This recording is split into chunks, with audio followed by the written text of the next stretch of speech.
नमस्कार दोस्तों, स्वागत है आपका मेरे चैनल SM धार्मिक कहानियाँ में। दोस्तों, गोवर्धन पूजा कार्तिक मास के शुक्ल पक्ष की प्रथम तिथि को होती है। गोवर्धन पूजा को अन्नकूट पूजा के नाम से भी जाना जाता है। इस दिन हिंदू अपनी कृतज्ञता व्यक्त करने के लिए भगवान की मूर्तियों के लिए कई तरह के व्यंजन तैयार करते हैं और चढ़ाते हैं। गोवर्धन पूजा दिवाली के अगले दिन मनाया जाता है। गोवर्धन पूजा का शुभ त्योहार भगवान कृष्ण की पूजा करने के लिए मनाया जाता है। इस वर्ष यह त्योहार 13 नवंबर दिन सोमवार को पड़ता है। हिंदू पौराणिक कथाओं में इसका विशेष महत्व है, क्योंकि भगवान कृष्ण ने इस दिन गोवर्धन पर्वत को अपनी छोटी उंगली पर उठाकर ग्रामीणों और जानवरों को प्रकृति के क्रोध से बचाया था और इंद्र का घमंड चूर चूर किया था। गोवर्धन पूजा भगवान कृष्ण और प्रकृति के प्रति आभार की भावना को मजबूत करता है और हिंदू संस्कृति में गौ माता और प्रकृति के प्रति आभार की भावना को बढ़ावा देता है। गोवर्धन पूजा का महत्व।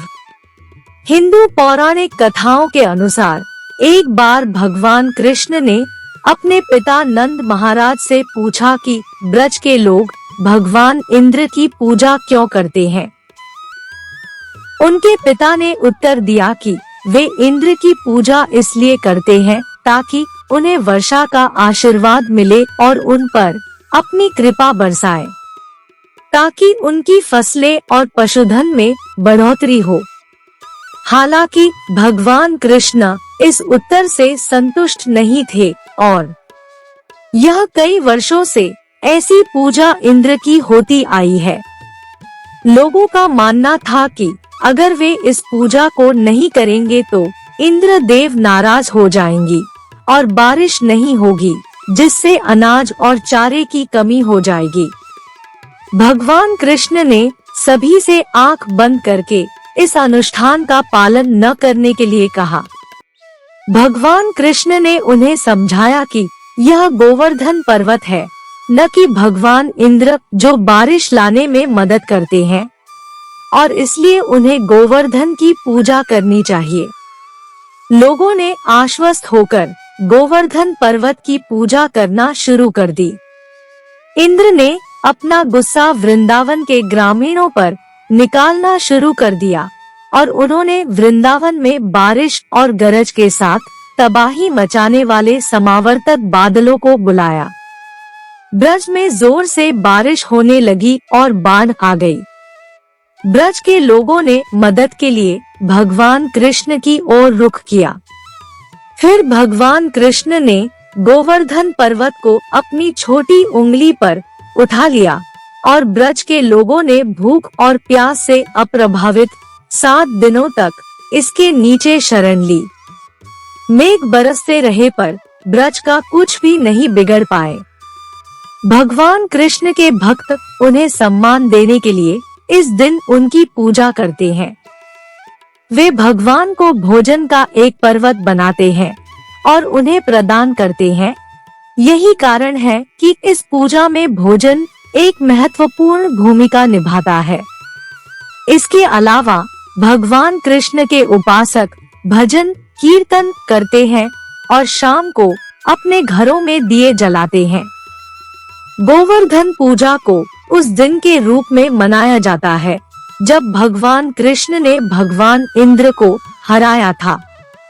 जैसा कि भागवत पुराण में वर्णित है, गोवर्धन पूजा को मुख्य रूप से भगवान कृष्ण द्वारा अपनी उंगली पर गोवर्धन पहाड़ी उठाने के साथ पहचाना जाता है, जिस दिन ब्रजबसियों ने इंद्र के प्रचंड क्रोध से भगवान कृष्ण की शरण मांगी थी। महाराष्ट्र में इसे बाली प्रतिपदा या बाली पड़वा के रूप में मनाया जाता है। यह दिन राजा बलि पर भगवान विष्णु के अवतार वामन की जीत और बाद में बाली को पाताल लोक में धकेलने की याद दिलाता है। ऐसा माना जाता है कि भगवान वामन द्वारा दिए गए वरदान के कारण असुर राजा बलि इस दिन पाताल लोक से पृथ्वी लोक में जाते हैं। दिवाली के अगले दिन यानी कार्तिक मास की शुक्ल पक्ष की प्रतिपदा को गोवर्धन पूजा का पावन पर्व मनाया जाता है। इस पावन दिन भगवान श्री कृष्ण गोवर्धन और गायों की पूजा का विशेष महत्व होता है। गोवर्धन पूजा के दिन लोग घर के आंगन में गोबर से गोवर्धन पर्वत का चित्र बनाकर गोवर्धन भगवान की पूजा करते हैं और परिक्रमा लगाते हैं। इस दिन भगवान को अन्नकूट का भोग लगाया जाता है, जिस वजह से गोवर्धन पूजा को अन्नकूट पूजा भी कहा जाता है। इस घटना के बाद भगवान कृष्ण को गिरिधारी के नाम से भी जाना जाने लगा। इंद्र ने उन्हें एक सर्वोच्च शक्ति के रूप में स्वीकार किया। तब से गोवर्धन पूजा अस्तित्व में आई। गोवर्धन पूजा के सबसे महत्वपूर्ण अनुष्ठानों में से एक में गोबर और मिट्टी से एक छोटी पहाड़ी बनाना शामिल है, जो गोवर्धन पर्वत को दर्शाता है। ब्रजभूमि के लोगों को बाढ़ और भगवान इंद्र के प्रकोप से बचाने के लिए भक्त भगवान कृष्ण और गोवर्धन पर्वत से प्रार्थना करते हैं। लोग भगवान कृष्ण की मूर्ति को दूध से स्नान कराते हैं, उन्हें नए कपड़े और आभूषण पहनाते हैं और उन्हें विभिन्न व्यंजन चढ़ाते हैं। कुछ राज्यों में भक्त 56 प्रकार की विभिन्न वस्तुओं की एक विस्तृत भोजन की थाली भी तैयार करते हैं। गोवर्धन पूजा में हम सब गाय और गौवंश की पूजा करते हैं। गाय में 33 करोड़ देवताओं का वास माना गया है।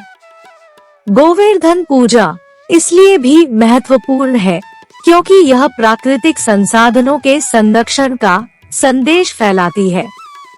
प्रकृति माँ की पूजा करना हमेशा हिंदू धर्म में एक अभिन्न अंग रहा है।